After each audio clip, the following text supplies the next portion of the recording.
శ్రీ గురుభ్యో నమః. 9వ అధ్యాయం 3వ శ్లోకం. ఓం అశ్రద్ధదానాః పురుషా ధర్మస్యాస్య పరంతప అప్రాప్య మాం నివర్తంతే మృత్యు సంసార వర్త్మని. ముందుగా పదపదానికి అర్థం తెలుసుకుందాం.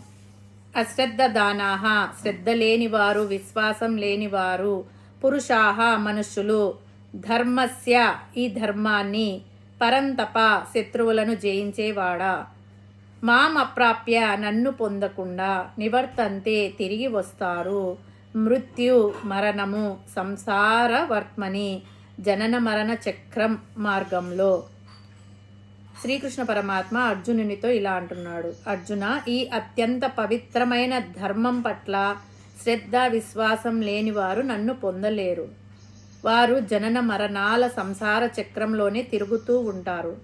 ఈ శ్లోకంలో శ్రద్ధ యొక్క గొప్పతనాన్ని శ్రీకృష్ణ పరమాత్మ బోధిస్తున్నారు. జ్ఞానం ఉండడం ఒక్కటే సరిపోదు. ఆ జ్ఞానాన్ని స్వీకరించడానికి శ్రద్ధ, విశ్వాసం, వినయం అవసరం. విత్తనాన్ని మంచి నేలలో వేస్తేనే అది మొలకెత్తుతుంది.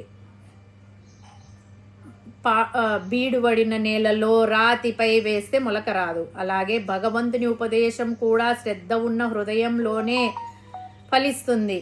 శ్రద్ధ లేని వ్యక్తి ఎన్ని శాస్త్రాలు చదివినా, ఎంత పూజలు చేసినా పరమాత్మను చేరలేడు. అతడు కోరికల బంధంలో చిక్కుకొని మళ్ళీ మళ్ళీ జన్మలను పొందుతూనే ఉంటాడు. మనం ఇదివరకే చెప్పుకున్నాం, మనం ఏ పని చేసినా భక్తి చేసే పని మీద నమ్మకం ముఖ్యం. ఏ పని అయినా శ్రద్ధతో చేస్తే ఆ పని చక్కటి ఫలితం ఇస్తుంది. అశ్రద్ధతో ఏ పని చేసినా అది ఫలించదు. చేసే పని మీదనే కాదు, భగవంతుని మీద కూడా శ్రద్ధ, భక్తి, నమ్మకం ఉండాలి.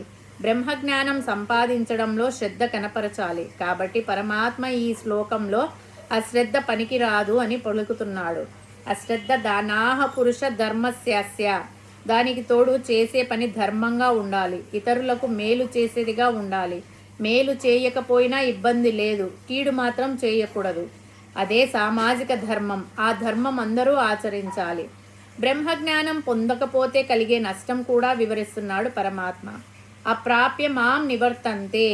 పరమాత్మను పొందలేని వారు ఏమవుతారంటే మృత్యు సంసార వర్త్మని. అటువంటి వారు మృత్యువుతో సమానమైన ఈ సంసారంలో పడి కొట్టుకుంటారు. పైకి సంసారం సుఖప్రదంగా కనిపించిన అది దుఃఖాలయం. పుట్టినప్పటి నుండి చచ్చేదాకా అన్నీ దుఃఖాలే, అన్నీ కష్టాలే. నేను సుఖంగా, సంతోషంగా, ఆనందంగా, ప్రశాంతంగా ఉన్నాను అని గుండెల మీద చేయి వేసుకొని మనస్ఫూర్తిగా చెప్పగలిగిన మానవులు ఈ లోకంలో చాలా కొద్ది మంది ఉంటారు. మానవునికి అన్నిటికంటే భయంకరమైనది, తప్పించుకోలేనిది మృత్యువు. అందుకే ఈ సంసారాన్ని మృత్యువుతో సమానము. ఇటువంటి మృత్యువుతో సమానమైన సంసారంలో మరలా పుడుతున్నాడు మానవుడు. ఈ సంసారం నుండి విముక్తి కలగాలంటే బ్రహ్మజ్ఞానము సంపాదించడమే మార్గమని పరమాత్మ ఉపదేశిస్తున్నాడు. భగవంతుడు ఈ శ్లోకం ద్వారా మనిషికి ఒక హెచ్చరిక, మరీ ఒక చక్కని మార్గాన్ని చూపిస్తున్నాడు.